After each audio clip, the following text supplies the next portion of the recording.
संत अनंत वैश्य गुरु महाराज जी की प्यारी सर्व संगत को मेरा नमन। महापुरुषों की अमृत वाणी है, दीन गरीबी बंदगी सब सो आदर भाव, कह कबीर वही बड़ा जामे बड़ा स्वभाव। महापुरुष फरमाते हैं कि दीन और जो मन के गरीब हो जाते हैं, महापुरुष कहते हैं जो ऐसे जीव प्रभु की बंदगी करते हैं वो भगवान को बड़े ही प्यारे लगते हैं।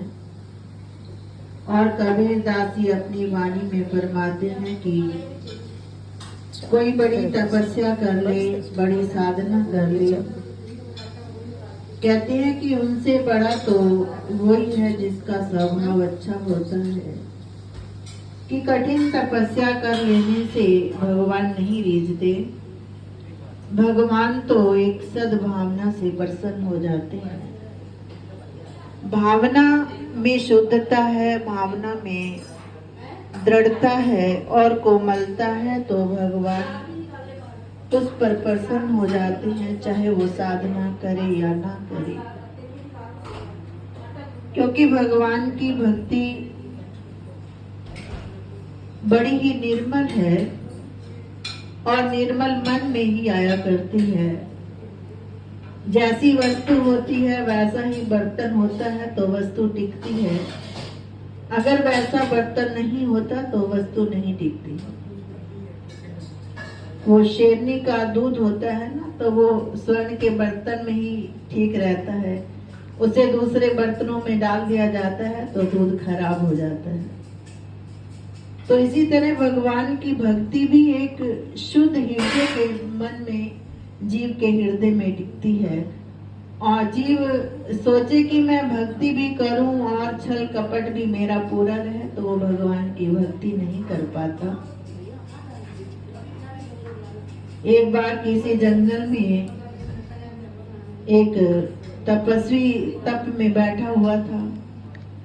बहुत अरसा बीत गया तप करते करते, तो उन्होंने एक छड़ी को अपनी झोपड़ी में, जंगल में झोपड़ी बना रखी थी, उसमें एक छड़ी को गाड़ रखा था और एक संकल्प कर रखा था कि इस छड़ी में अंकुरित हो जाएंगे तब तक मैं तपस्या करूंगा, नहीं तो मैं तपस्या को छोड़ूंगा नहीं और मैं भगवान को प्रसन्न करूंगा। तो उस छड़ी में एक अंकुरित निकल आया। एक अंकुरित निकला तो उसे थोड़ा सा और विश्वास हुआ कि मैंने जो संकल्प लिया है भगवान मेरी इच्छा को पूर्ण करेंगे। तो एक राजा थे, वो राज्य कर करके जैसे थक जाता है तो शांति के लिए वो भी जंगल में निकला।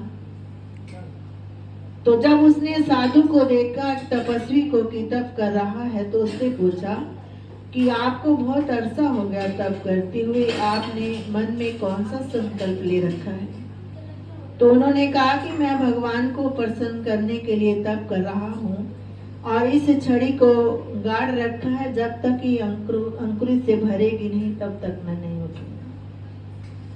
तो राजा के मन में भी आया कि मैं भी शांति चाहता हूँ। उन्होंने भी जंगल में एक झोपड़ी बनाई, उन्होंने भी छड़ी टांगी, गाड़ दी।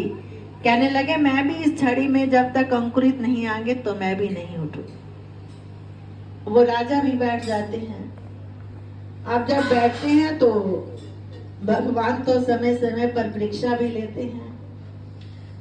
तो बहुत सारी आंधी तूफान आता है तो कुछ लोग व्यापारी निकलते हैं, तो वो साधु जो तपस्वी था उसके पास चले जाते हैं। बरसात भी हो रही है, ठंड भी है, तो जैसे ही झोपड़ी में जाते हैं तो वो तपस्वी उन्हें थोड़ा झुंझला कर बोलता है कि यहाँ करने क्या आ गए हो, मेरी तपस्या में आपने विघ्न डाल दिया, मैं तपस्या में बैठा हुआ था। तो थोड़ा सा डांटते हैं, फटकारते हैं, उन व्यापारियों को जो जा रहे थे भगा दिया। तो वो चले जाते हैं। जैसे ही आगे जाते हैं तो जहाँ राजा बैठा था उस झोपड़ी में प्रवेश करते हैं। तो राजा ने बड़े आदर से उनको बैठा लिया, बैठो आप परेशान हो, बरसात रुकेगी चले जाना, थोड़ा सा आग भी जला कर दे दी कि ठंड लग रही है, थोड़ा सा सहायता हो जाए किसी की।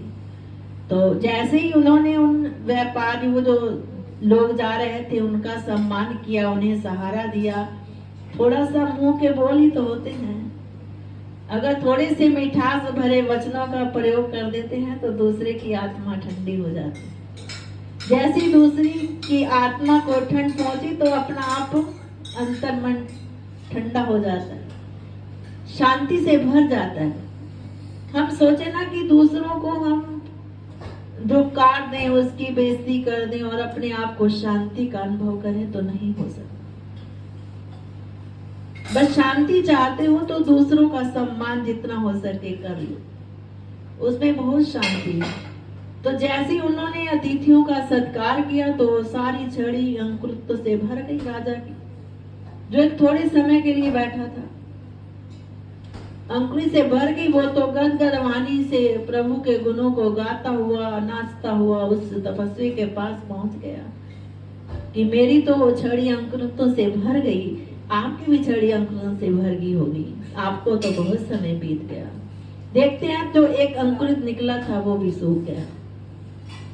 वो तपस्वी बड़ा परेशान कि मुझे तो वर्षा बीत गया तप करते करते, लेकिन मेरी छड़ी में अंकुरित नहीं आए और आपकी छड़ी में इतनी जल्दी अंकुरित आ गए, इसका कारण क्या है? कहने लगे मैं कुछ नहीं किया, मैंने तो भगवान का नाम जपा और ये कुछ अतिथि आए तो उनका मैंने सम्मान किया, बस उसी जैसे सम्मान करते करते मेरी छड़ी अंकुरितों से भर गई। तो वो कुछ और नहीं थे, वो तो भगवान से ही अपने रूप बनाकर आया परीक्षा लेने के लिए कि जो मुझे पुकार रहा है क्या मुझे किसमें देख रहा है, वो कहाँ से ढूंढ रहा है भगवान को। भगवान तो सबके अंतर मन में बैठे हैं, बस जितना जितना जीव सम्मान करता है, प्रभु को याद करता है, बस मैं का त्याग करके प्रभु की याद में अपने जीवन को बिताता है, तो प्रभु दूर नहीं। प्रभु तो हर घट में बस रहे हैं। जैसे किसी माता पिता के बच्चे होते हैं ना, तो बच्चों को कोई माता पिता के सामने थोड़ा सा डांट देता है तो माता पिता बहुत परेशान हो जाते कि मेरे बच्चों के साथ इन्होंने ऐसा सलूक क्यों किया। और उन्हीं बच्चों के साथ कोई अच्छा सलूक करता है तो माता पिता को ना भी पूछा जाए तब भी माता पिता प्रसन्न हो जाते हैं कि मेरे बच्चों का सम्मान हो गया। वो इतने प्रसन्न हो जाते हैं, खुद का सम्मान हो या ना हो, लेकिन वो प्रसन्न हो जाते हैं। तो ये सारा विश्व जो है भगवान का है। भगवान के बनाए हुए जीवों से प्यार नहीं होगा तो भगवान के प्रति कैसा प्यार होगा? नहीं हो सकता। हम अगर प्रभु के बनाए हुए जीवों से प्यार करते हैं, ठीक है, प्यार करना भी अलग अलग होता है।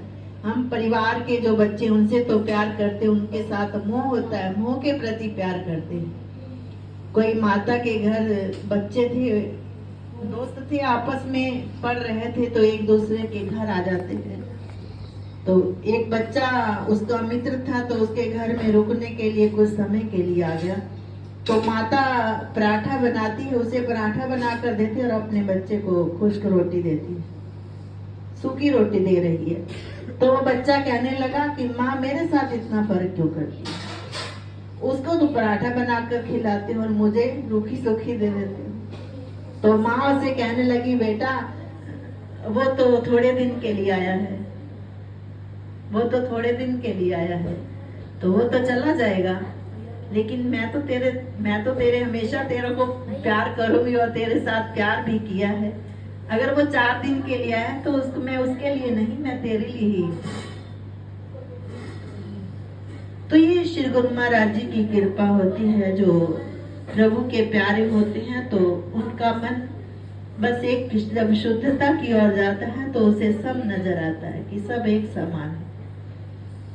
वो बड़ा हो, छोटा हो, ऊंचा हो, नीचा हो, सबके प्रति समभावना रखता है। थोड़ा फर्क भी किया जाता है लेकिन मन में कुछ नहीं होता, तो वो करता भी नहीं है और महसूस भी नहीं होता। ये श्री गुरु महाराज जी की कृपा होती है। प्रभु ये भक्ति धन एक विद्या से ही जीव को प्राप्त होता है। क्योंकि श्री गुरु महाराज जी ने तो हमें बहुत सी धर्म नीतियां सिखाई। कितना संगत के साथ, लोगों के साथ कितना स्नेह करते, क्योंकि उसमें भक्ति थी तभी तो करते थे। नहीं तो गुरु महाराज जी छोड़ छाड़ कर अलग बैठ जाते कि हमें क्या लेना किसी से। उन्होंने खोजा, उसमें जो भी संपर्क में आता तो श्री गुरु महाराज जी कितना प्यार से बुलाते, उन्हें कितना स्नेह करते। तो ये सारे ही भक्ति के साधन हैं। एक छोटी छोटी बातें होती हैं तो जीव उसमें बहुत सारा धन को बटोर लेता है, और कोई ऐसे जीव होते हैं बनी बनाई बात को बिगाड़ देते हैं। कुछ आप नहीं आता, बस ये जीवा है ना, कह रहे जीवा ये राज सिंहासन पर बिठा देते हैं और हाथी से कुचला देती है। ये जीवा ही ऐसी होती है। किसी राजसभा में सब बैठे थे तो राजा ने किसी अपने मंत्री से कहा कि सबसे अच्छी चीज कौन सी है, संसार में सबसे अच्छी वस्तु कौन सी है। तो वो वजीर थोड़ा ज्ञानवान था, राजा से कहने लगी मैं थोड़े दिनों में आपको बताऊंगा कि सबसे अच्छी कौन सी वस्तु है। तो वो गया तो एक कोई जानवर मृत शरीर था, उसकी जीभ काट कर ले आते, थाली में सजाया और राजा के सामने रख दी। जैसी जीभ रखी तो राजा ने कहा ये क्या किया है, ये तो एक मृत शरीर की जीभ काट कर ले आए, तो ये सबसे अच्छी चीज है। कहने लगे हाँ राजन, ये जीभ ही तो सबसे अच्छी है, जो एक मीठे वचनों का उच्चारण करती है तो राज सिंहासन पर बिठा देती है। क्या नहीं दिलवाती वो। तो कुछ समय हुआ तो राजा ने कहा अच्छा सबसे अच्छी जीव वस्तु है तो सबसे खराब चीज दिखाओ कौन सी होती है। तो वही वजीर फिर जीवा को लेकर आ गया। तो जब राजा के सामने रखी तो ये तो सबसे अच्छी वस्तु है, तो इसे खराब क्यों बना दिया। तो वजीर कहने लगा राजन, ये सबसे अच्छी भी और सबसे खराब भी है, और यही अगर गलत बोलती है तो हाथी पैरों के नीचे कुचला देती है। तो एक जीवा पर ही अंकुश लग जाता है कि जीवा से राम राम का उच्चारण ही करवा ले तो अच्छी बात है। जीवा से कुछ बुलवाना ही है तो झूठ ना बोलकर राम राम का उच्चारण करवा ले। जीवा से प्रभु के गुणों को गा ले, इस जीवा से मिठास भरी वाणी को बुला ले। भगवान ने तो जीवा दे दी, बहुत सुंदर वस्तु दी, लेकिन इसका प्रयोग सब अपने अपने अनुभवों से, अपने अपने ज्ञान के द्वारा जीव करता है। जो मन में आता है बोलता है, लेकिन एक बार जब बोल देता है तो वापस नहीं जाती बात। बस निकली तो ये हो गई, कह रहे बात निकल जाती है तो ये पराई हो जाती है। तो श्री गुरु महाराज जी की बड़ी कृपा है। प्रभु के प्यारे जो राम के भक्त हैं, राम के प्यारे हैं, सदा ही प्रभु के वचनों को याद करते हुए अपने जीवन की यात्रा को करते हैं, संभल कर चलते हैं कि मुझसे कोई त्रुटि ना हो जाए। तो श्री गुरु महाराज जी उन्हें बचाते भी हैं। जो प्रयास करते हैं तो श्री गुरु महाराज जी की कृपा भी बरसती है। तो सदा श्री गुरु महाराज जी अपनी दया से प्रभु के नादान बच्चे हैं, चलाने वाले भी वही हैं और बुलवाने वाले भी वही हैं। जब प्रभु के चरणों में जीव अपने आप को अर्पण कर देता है तो प्रभु फिर उसकी रखवाली भी करते हैं, बोलने भी नहीं देते, गलत भी नहीं बोलने देते। बोलने से पहले ही उसकी वाणी को ऐसा भर देते, अगर किसी गलती से भूल भी जाता है तो दूसरे कान तक आवाज नहीं पहुंचने देते। जो प्रभु चरणों में अर्पण हो जाता है, किसी कारण बोल भी देता है ना, तो श्री गुरु महाराज जी दूसरे कानों तक वो आवाज नहीं जाने देते। इतनी कृपा करते हैं और इतनी रक्षा करते हैं अपने प्यारों की। हर जगह कवच बनकर श्री गुरु महाराज जी रहते हैं और सदा ही हर एक बच्चे की देख रेख करते हैं। माँ भी अपने बच्चे की इतनी रखवाली नहीं करती जितना श्री गुरु महाराज जी अपने प्यारों की रखवाली किया करते हैं। तो सदा श्री गुरु महाराज जी के चरणों में यही प्रार्थना है, प्रभु सदा ही हम आप जी के नादान बच्चे हैं, जैसे भी हैं प्रभु सदा हमारे रक्षक आप जी हैं। सदा हमारी रखवाली करना, इस अंधकार जो संसार है उससे आप जी निकालने वाले हैं। सदा कृपा करके अपनी दया की मेघ बरसाना प्रभु, ऐसी कृपा करना। बोलो जयकारा।